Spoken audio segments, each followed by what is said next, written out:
el programa de hoy estamos hablando de grandes crímenes, a mí se me quedó una pregunta. Daniel, ¿por qué hay más asesinos hombres que mujeres?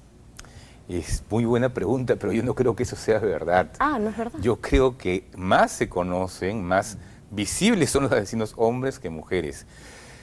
Yo te podría decir que la sensación de poder que tiene una mujer sobre la vida es mucho más grande que la que tiene un hombre. Recuerda, tú eres mamá. Sí, claro. Tú has tenido una vida adentro, tú la has tenido acá. Esa vida ha dependido de ti. Entonces, esa sensación de unión y poder le da a las mujeres en general la capacidad de aguantarse, de no matar y de sentir que pueden, que tienen el poder. Pero es bien fuerte, porque yo nunca he sentido, digamos, a mi asesina más fuerte que cuando me convertí en madre. Pero claro. Porque yo decía, alguien se mete con mi hijo y yo soy capaz de matar. Pero claro, sí. ¿No? Es bien fuerte. Claro, sí. La capacidad de sentir poder y la capacidad de tener el acceso a la fantasía de dar vida, de generar vida, hace que las mujeres tengan más acceso a su agresividad destructiva. José Pablo, yo tenía una curiosidad muy puntual. Tú eres antropólogo forense. ¿Cuándo nace la antropología forense? ¿Por qué? ¿En qué contexto? Mira, no va a ser un recuento histórico porque es muy exhaustivo, porque hay mucha gente que era desde la medicina, sobre todo, trabajaba en términos de tener un hueso, pues no sabían qué hacer con el hueso y salían con algún tipo pero de como ciencia, cosa. digamos. El momento formal, ciertamente, es un momento muy reciente, que es el 76, cuando se crea el capítulo de antropología física en la Academia Americana de Ciencias Forenses, ¿no? Que es básicamente lo que formaliza algo que había mucha gente estado haciendo hace tiempo.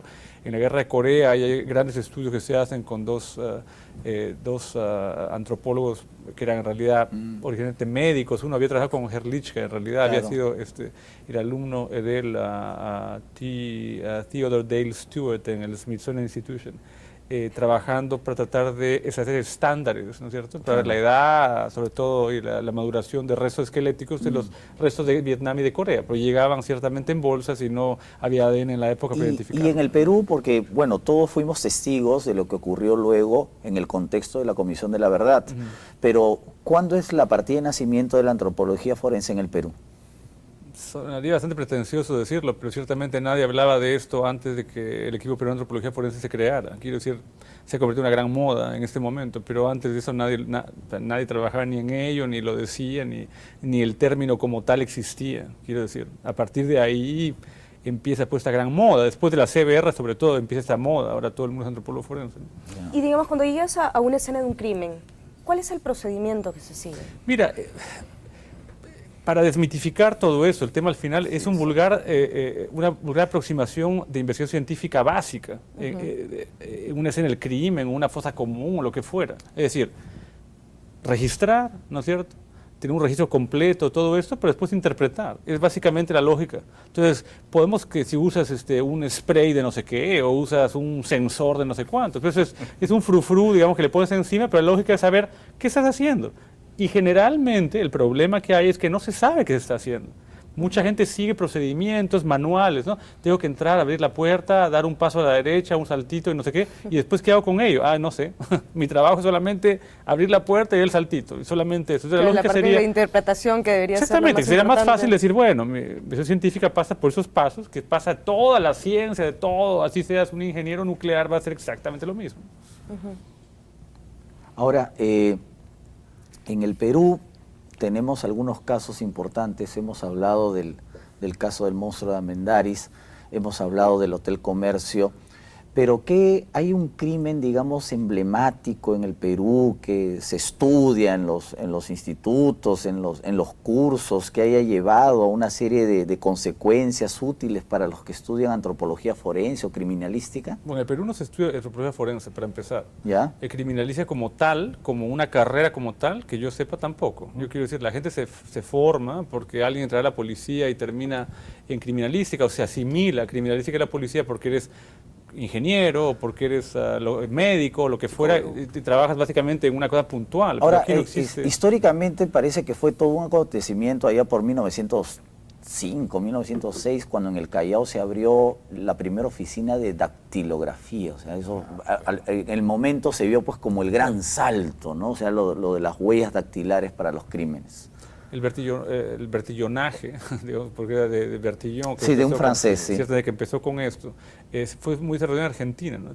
Argentina fue el polo, básicamente, para esto, y a partir de Argentina hubo pues toda una influencia respecto a esto. Ahora, hay que decirlo, el Perú tiene una ventaja tremenda, muy mal utilizada, de hecho se pasa con muchas cosas, con el tema de huella digital. Tú sabes que la RENIEC, bueno, para empezar, a todas las personas se les toma la huella digital, a diferencia de Estados Unidos. Tú tienes que ser requisitoriado para que te saquen la huella digital, si no te las pueden sacar. Ojo. Entonces, acá tenemos una ventaja que casi nadie tiene. Tenemos una base de datos totalmente, que otros estados no tienen. Exactamente, totalmente. Entonces, imagínate, ahora aplícalo esto a temas de ahora. Si tuviéramos realmente una cosa mucho más informatizada, con terminales en comisarías, si ciertas comisarías tuvieran un equipo criminalístico básico, su CSI básico, e invirtiéramos un poco más recursos en esto, se podría, por huellas, colocar a gente en lugares determinados muy rápidamente. Como, por ejemplo, en Escocia, en este momento, han hecho esto, pero con ADN. Es decir, Escocia, no estoy hablando de todo el Reino Unido, pero Escocia en particular ha puesto casi toda su inversión en toma de muestras de ADN de todo, ¿no es cierto?, en una escena de crimen, hasta de la huella digital. Entonces, ya puedes saber que la persona estaba en ese momento ahí porque su ADN ha sido encontrado acá. Desde el robo de autos, desde el robo del radio de un auto, te lo están sacando así. Que son maneras de optimizar, son recursos, simplemente se optimizan de esta manera. Acá tenemos un potencial, pero tremendo. Y es por eso que en desastres naturales, llámese pues en terremoto de Pisco, o sea, tú ves a la RENIEC, que llega un equipo de la RENIEC tomando sus huellas y comparando. Por eso tienen un software para hacer esto. Yo no sé cuáles sean las relaciones de la RENIEC con el resto del Ministerio Interior y demás, ¿no? Pero, por ejemplo, en una escena de un crimen o un cuerpo, ¿qué información te puede dar para descubrir quién es el asesino? Es que no es tanto como... O sea, vamos a ver... Puedes entender, digamos, de qué manera murió.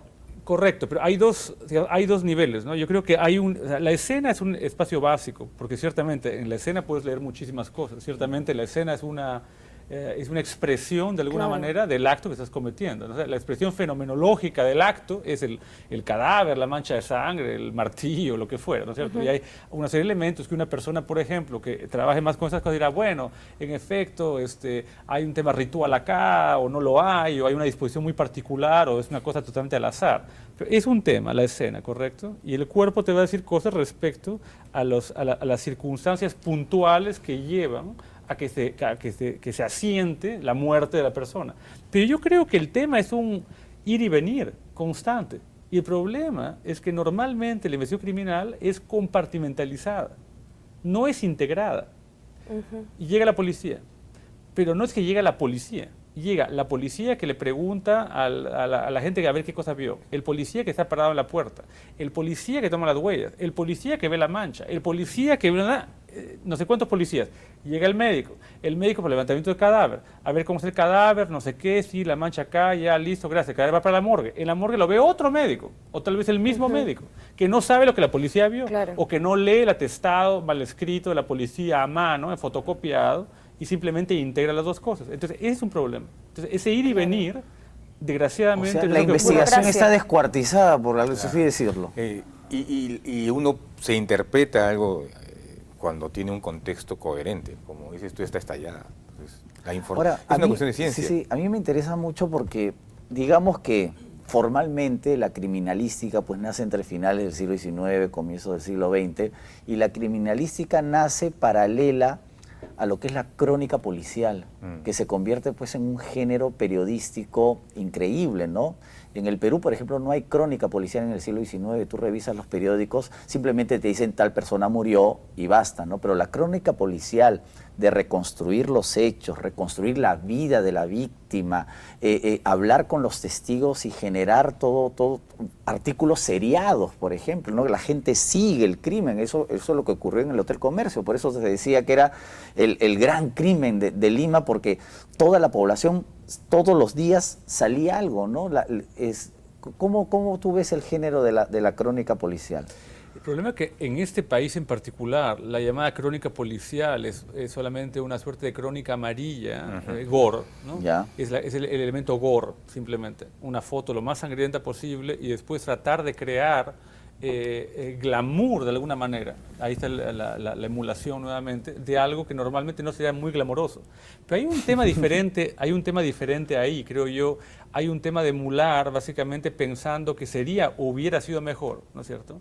Que el muerto se llamara Jones o Smith y sea blanco y ocurra en Nueva York, que ocurra en La Parada, y que sea un verdulero que mató al otro con un cuchillo de cocina. O sea, yo creo que hay un tema también, hay un componente racista, y hay un componente básicamente de sentirse disminuido, y ahí el punto que decías tú, ¿no? Finalmente algo ocurre con las grandes ciudades, pero hay unos elementos de forma que no encajan en esto, y la crónica trata. Ahora, es interesante porque la crónica, esta secuencia de artículos más no morbosos, sangrientos, que intentan despertar la curiosidad, en realidad son artículos que tienen más una tendencia a hacerte no pensar. Claro. ¿En qué sentido? Presionarte. Ya. ¿No? Encuentran cadáver en la playa, se presume que fue víctima de un ajuste de cuentas. Eso es algo que te impacta, pero que después del impacto no te deja nada. Yo creo que tiene que ver mucho con voy a estirar un concepto horroroso, la idiosincrasia, la manera que somos los peruanos. Los peruanos, que feo va a sonar, a veces intentamos no pensar.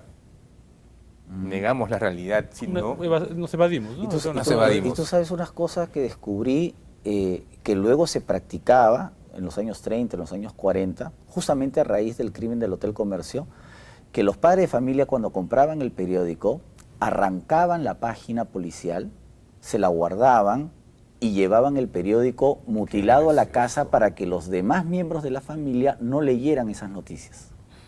Y con eso nos vamos a un corte, pero ya regresamos.